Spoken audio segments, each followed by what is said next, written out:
Matod pa ni Hesus, wa mo kapapahawa sa yawa tungod kay wa mo'y igong pagtuo.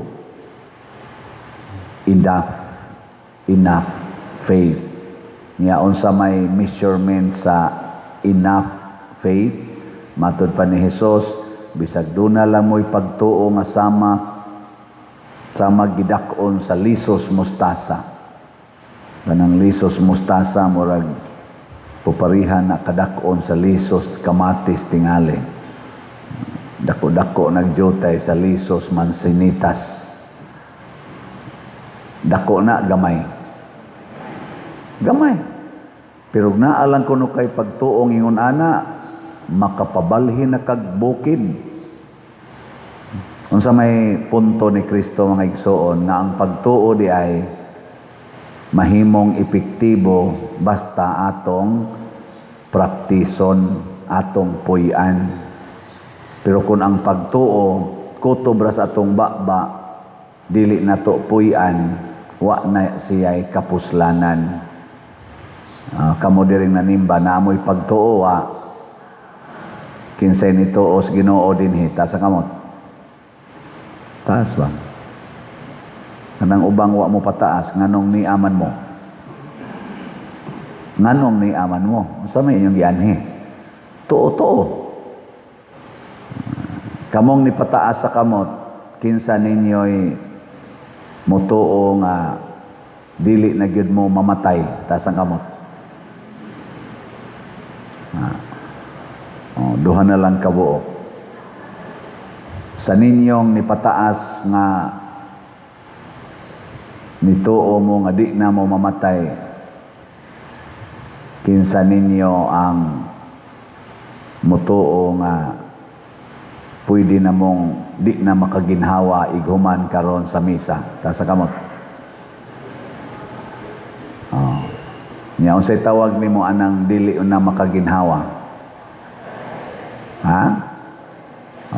Mo nay atong isulti. Kaya wa man ta mo gamit og pagtuo. Pero para sa Ginoo, kanang gitawag natog patay, dili na siya patay. Ana. Nya mo tuo mo ana. Dili. Mao na unsaon man pagbansay ang pagtuo, magbuhat og matarong.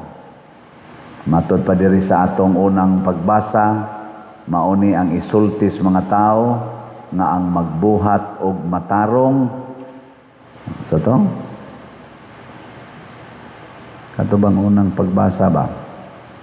Og mao kini ang mensahe kadtong mga dautan kadtong mga dautan dili mabuhi apan ang mga matarong mabuhi.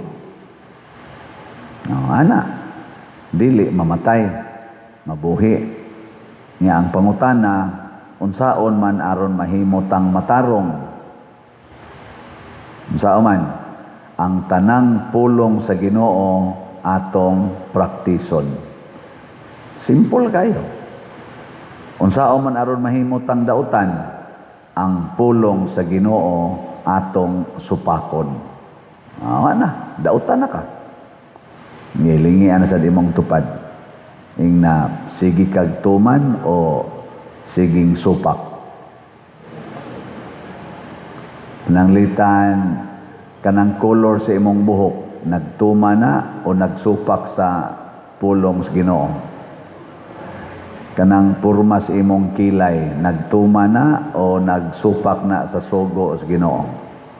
Ana, kanang color sa imong naong karon, nagtuma na o nagsupak sa pulong sa Ginoo. Pamalandong Kanang imong kwarta karon, nagtuma na o nagsupak sa sugo sa Ginoo. Pananglitan ang sugo sa Ginoo, ipalit na og raffle ticket, ipalit na og slot. Nya mudayon kag ingon, ayaw lang Lord oy kay para ni sa akong maintenance. Wa na patay ka diha. Wa na ka mutuman sugo sa Ginoo. Di ba? Kusog kay ta ana. Muna ang pagtuong tinud-anay dili day na siya mo sunod sa sugo sa tao. Ang pagtuong tinud-anay magsige ra gyud sunod sa sugo sa Ginoo, bahala nagdili na nimo masabtan. Sama nang moingon ang Ginoo, ibaligya ang tanan mong katigayunan ug ang halin ihatag ngadtos mga kabos. Lisod ba na siya sabton? Samot na gyud tumanon. Pero si Santo Domingo nituman ana. Si San Roque nituman ana. San Francisco de Assisi nituman ana. Ang atong patron Santiago, sila San Pedro nang tuman ana. Ay kamo pangutana, tuman mo ana. Oy. Oh, na hilom dayon. Mao na dali kitang mayawaan. Kay magsalig man ta sa tawhanon nga isulti. Di man ta sa isulti sa Ginoo. Dinhi daghan kay dinhi magdaan ang mga skapularyo kanang mga rosaryuhan ana pabinditahan kanang mga images gagmay og dagko, apil pang tubig, asin. Unsa man na? Bunga nas pagtuo o tuo-tuo? Kanus ama na mahimong bungas pagtuo. Mo na iklarohon. Kung imo ganin ang gipablisingan, kay himuon imong panagang, aron wa na'y kasakit sa inyong balay, aron wa na'y mo disturbo sa inyong balay, ang uban pagidana, ang asin, pablisingan, kay itimboy kuno niya sa pagkaon siyang banang palahubog kayo, para kuno mausab kuno. Yang ipakaon bas benditadong asin. Unsa man na, pagtuo pa na o tuo-tuo? Tuo-tuo. Ang uban ana, ang tubig, iya kunong imnon para maayo siya. Unsa man na? Pagtuo, tuo-tuo. Oh, tuo-tuo. May pagwa na lang mo ana. Daghang ipakawit nga rin.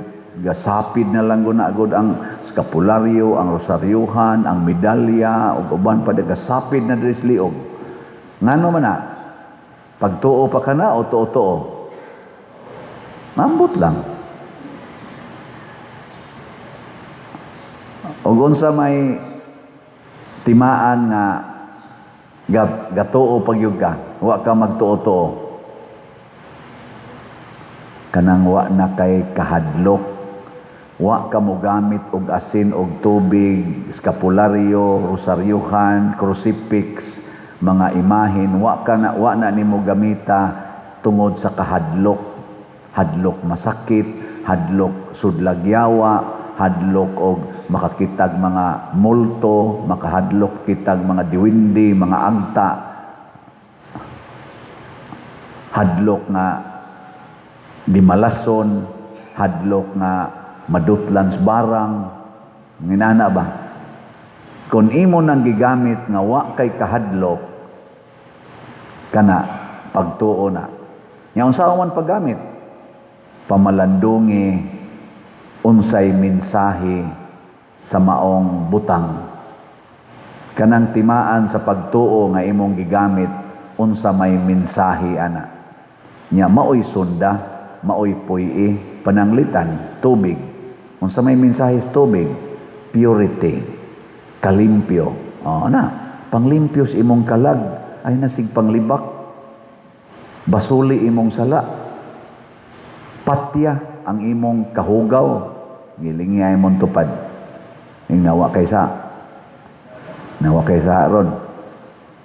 Og naa patya sa magsikag inom sa tubig diha nga binditado aron mawa imong sakit, pero naa day kay wa tingugi karon tungod lang kay wa kabayad sa utang.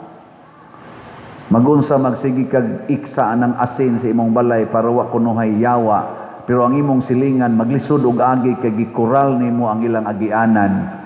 Unya purti pag nimong istriktuha, suko pag yung kag magsigi sila yaw-yaw diha nganong imong gipitos ang ilang agianan nya magsikag ingon nga buot mo na ako nang yuta mga animal mo na ako nang yuta nya siging sabuag og asin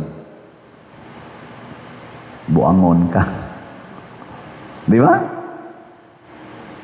ug mao na ang matarong gasubay sa pulong sa Ginoo mao na si Santo Domingo nagtukod og grupo nga gitawag og mga magwawali order of preachers ug unsa may ilang giwali ang pulong sa Ginoo giunsa nila pagwali gipuy-an o gisangyaw gipuy-an o giyaw-yaw una puy-in ninyo kinsa ninyo ron dinhi ang gihumas misa mo palit dayon og raffle ticket og slot ta sa kamot